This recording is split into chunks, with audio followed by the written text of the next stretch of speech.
in industrial buildings, we usually do not have concrete floors or concrete slabs on the floors. Rather, what we do have is either checkered plates or gratings. And unfortunately, both of these cannot really be relied upon to provide the necessary lateral stiffness which is needed in order for the floor to behave like a rigid diaphragm. So what we do instead is provide horizontal bracing in the floor. All these elements which you see on the screen are horizontal bracings, and their purpose is to create the rigidity of this floor. And you will usually note that they're in the form of these lateral trusses going around the floors, and obviously there can be many different designs, but the whole idea is that both in the framing direction and in the braced direction, you will have forces, and the forces which are originating inside the floor, the earthquake forces which are originating inside the floor, for example, will need to be carried to these columns, or will need to be carried to the vertical bracings through the columns. And this is the purpose of these horizontal bracings, to create that diaphragm effect, to create that lateral stiffness within that floor. Now, obviously, we need to design them, and there's a certain placement which is optimal, and that's the job of the engineer.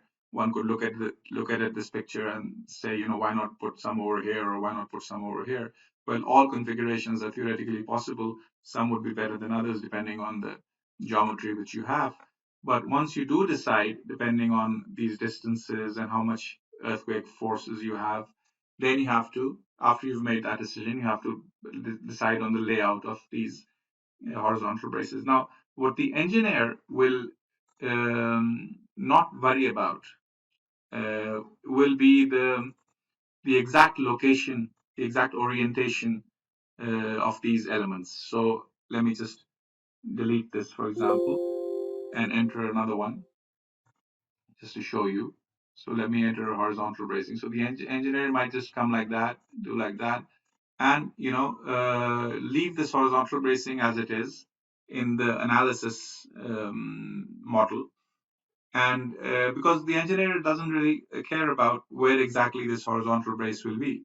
And the reason for that is that as far as the analysis is concerned, whether he leaves the brace like that or moves it a bit further down, the analysis results will be the same in the centerline model. So, and the engineer doesn't want to waste time on deciding on the exact orientation or the placement of these elements. It's only when you come to the detailing where you have to then take the engineering. Let's say this is the engineering model, and now the detailer is going to start doing the detailing. It is at this point that the draftsman needs to take a decision. And the decision is how to place these, or how the placement is there, but how to actually orient them and how to decide on the exact location. So you may decide to change the rotation, for example. And the reason why in this case you might want to do that, because you want the angle to be looking down rather than up.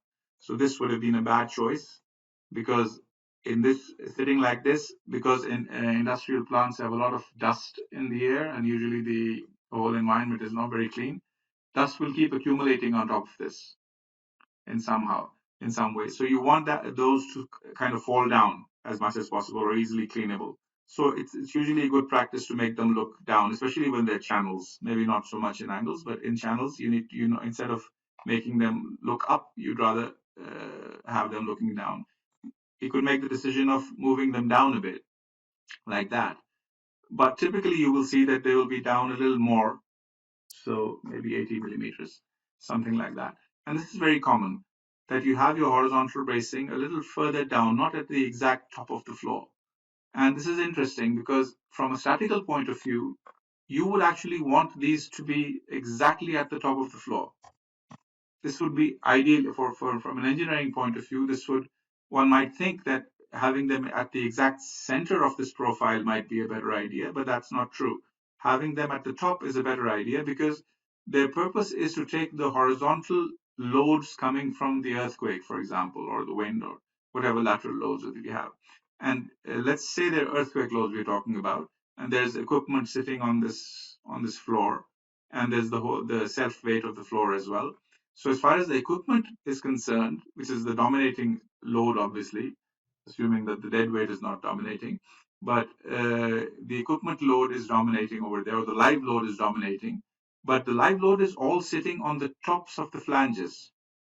All the live load is sitting on the top of the flanges, and and it's fixed to the top of the flanges through bolts.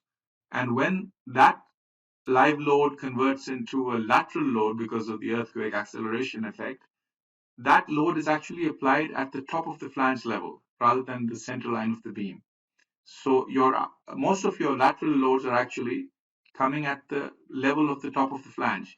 So ideally, if you could have this whole truss of horizontal members exactly at the top flange level, that would be the best practice.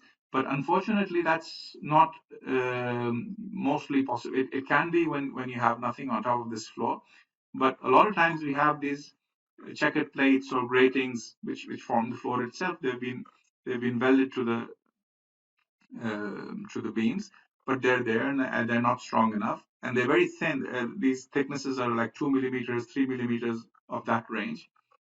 So even a 1 meter span to cover the area between two beams is actually very flimsy. And once you start walking on that, or you put something heavy on that, this can bend in itself. So it's very common practice to have these checkered plates strengthened by using these stiffeners at the bottom. This angle profile which you see over there, this is welded to the bottom of the checkered plate, and this piece makes the whole checkered plate a little stronger to take vertical loads. But because of the presence of this one, because of the presence of this little angle over there, this horizontal bracing now cannot will clash with that if it's placed right at the top of the flange. So it's normally good practice to keep your horizontal bracings a little further down. So 80 is a good number. You can, because those angles, those strengthening angles behind the checkered plates will be typically of the size of 50 millimeters or 60 millimeters. And then, I mean, obviously they'll be designed, but this is a general number, general thing you can, rule of thumb you can go with. So having them about 8 centimeters or 80 millimeters below the top of the flange is a good place to have them. Now, one more detail you might want to worry about is the size of this beam. Because if this beam is, so for example, in this case, it's IP 140, and I've placed it 80 millimeters below. So it seems to be okay because I still have about 60 millimeters from the bottom of this beam. And that's a nice number because the flange thickness is 6.9 millimeters. So, and what we need to not forget is that there's a little radius over here. So there's a flange thickness, it comes up and then it turns up. So this, if this was, for example, not IPE 140, but IPE, let's call it 100. Let's say that was the size of this beam. Now we're getting into dangerous territory because we will create a gusset plate over here, which is going to connect to this one, for example, and that might actually end up hitting that radius, that curved area, depending on the final exact orientation. But basically, the point is that you're getting into dangerous territory over here. So your decision of putting it 80 millimeters below also depends on the size of the beams which it's framing into.